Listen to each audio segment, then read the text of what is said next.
जय श्री महाकाल। दोस्तों, आज के इस वीडियो में आपको हम बताएंगे कि दुर्लभ कश्यप की मां के साथ क्या हुआ था। आखिर उस रात क्या हुआ जब दुर्लभ कश्यप मारा गया था। आखिर उसके मां के साथ क्या हुआ जब उसकी मां ने पहली बार सुनी कि मेरा बेटा अब इस दुनिया में नहीं रहा। आपको बता दूं ना कि दुनिया की कोई भी मां नहीं चाहती है कि उसका बेटा इस दुनिया में नहीं रहे, लेकिन दुर्लभ कश्यप का रास्ता ही इतना खतरनाक था कि वो ज्यादा दिन इस दुनिया में नहीं रहा। लेकिन हाँ, दुर्लभ कश्यप जितना दिन ही रहा उतना दिन में उसने तबाही मचा दिया।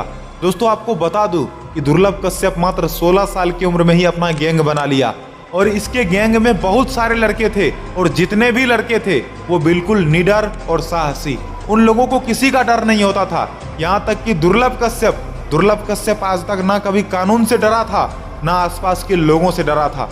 और आपको बता दो ना कि जैसे जैसे दुर्लभ कश्यप का उम्र बढ़ता गया ये और भी ज्यादा खौफनाक होते चला गया। दूसरे गैंग के लोग भी इससे डरने लगे और धीरे धीरे करके दुर्लभ कश्यप का गैंग बड़ा होते चला गया। दुर्लभ कश्यप का गैंग तो बड़ा हो गया, लेकिन धीरे धीरे दुर्लभ कश्यप के दुश्मनों का संख्या भी बढ़ते चला गया।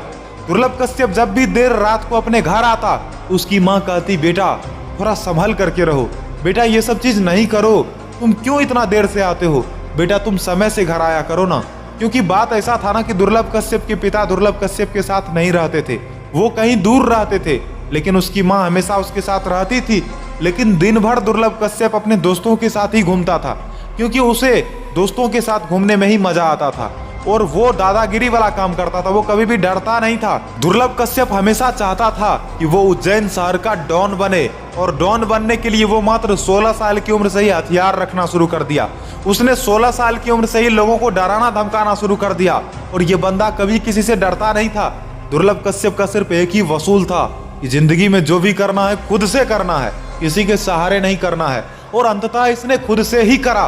दोस्तों, आपको बता दूं कि दिन ब दिन इसके साथ लड़कों का संख्या बढ़ता चला गया और इसके जितने भी दोस्त थे प्रत्येक दोस्तों का सिर्फ एक ही काम था कि वो दुर्लभ कश्यप का हेल्प करता था। लेकिन दिन ब दिन दुर्लभ कश्यप का खौफ इतना बढ़ गया कि उज्जैन शहर के लोगों को भी डर होने लग गया कि आखिरकार होगा क्या।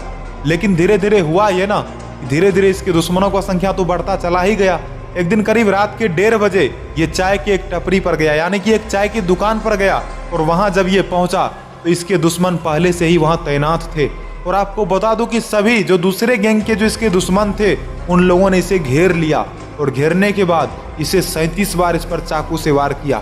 और इसके जो कोई भी दोस्त थे वो भी अपना जान बचा करके इधर उधर भाग गए। ऐसा कहा जाता है कि दुर्लभ भी भाग रहा था, लेकिन ये भागा नहीं, ये वहीं डटकर खड़ा रहा और उन लोगों ने 37 बार वार करके इसका जान ले लिया। जब पहली बार इनके माँ को पता चला कि मेरा बेटा अब इस दुनिया में नहीं रहा तो इसकी माँ बहुत दुखी हुई, क्योंकि दुनिया की कोई भी माँ नहीं चाहती है कि उसका संतान इस दुनिया में नहीं रहे। और वो दिन बहुत ही दुखद रहा उसके माँ के लिए। लेकिन मैं इस वीडियो के माध्यम से किसी को भी नहीं कहूँगा कि आप गलत रास्ता चुनो, क्योंकि गलत रास्ता चुनने के बाद ना आपके माता पिता, आपके रिलेटिव्स, हर कोई दुखी हो जाते हैं। यदि आपके साथ कुछ भी होता है ना तो आपके जो भी चाहने वाले होते हैं उनको बहुत तकलीफ होता है। इसलिए मैं आपको कहूँगा कि आप बिल्कुल भी गलत रास्ता नहीं चुने, क्योंकि गलत रास्ता चुनने के बाद ना परिणाम कभी भी सही नहीं होता है। क्योंकि आप देख सकते हो ना कि दुर्लभ कश्यप के साथ कितना बुरा हुआ। वो गलत रास्ता चुना, वो पथ से भटक गया, वो गलत रास्ता चुनने के कारण ही आज इस दुनिया में नहीं बचा। दोस्तों, गैंगस्टर था दुर्लभ कश्यप, एक बहुत बड़ा गैंगस्टर था, लेकिन आज इस दुनिया में नहीं रहा। ये कितना दुखद समाचार है ना उसकी माँ के लिए। किसी भी माँ के लिए ये बहुत ही दुखद समाचार होता है। इसलिए आप लोग हमेशा ये सोचिए कि आपको सही रास्ता ही चुनना चाहिए। तो वीडियो के माध्यम से मैं ज़्यादा कुछ नहीं कहूँगा। यदि आप दुर्लभ कश्यप के माँ को पसंद करते हैं, यदि आप दुर्लभ कश्यप को पसंद करते हैं और यदि आपको अपने माँ से प्यार है तो आप इस चैनल को सब्सक्राइब करें और वीडियो को लाइक करना ना भूलें और दूर दूर तक शेयर करें, क्योंकि इस कहानी को हर किसी को सुनाना है, हर किसी को जानना चाहिए कि यदि कोई गलत काम करेगा तो वो इस दुनिया में नहीं बचेगा, क्योंकि काम जैसा करोगे अंजाम भी वैसा ही मिलेगा। गलत काम का गलत अंजाम, इस बात को हमेशा आप लोग याद रखें।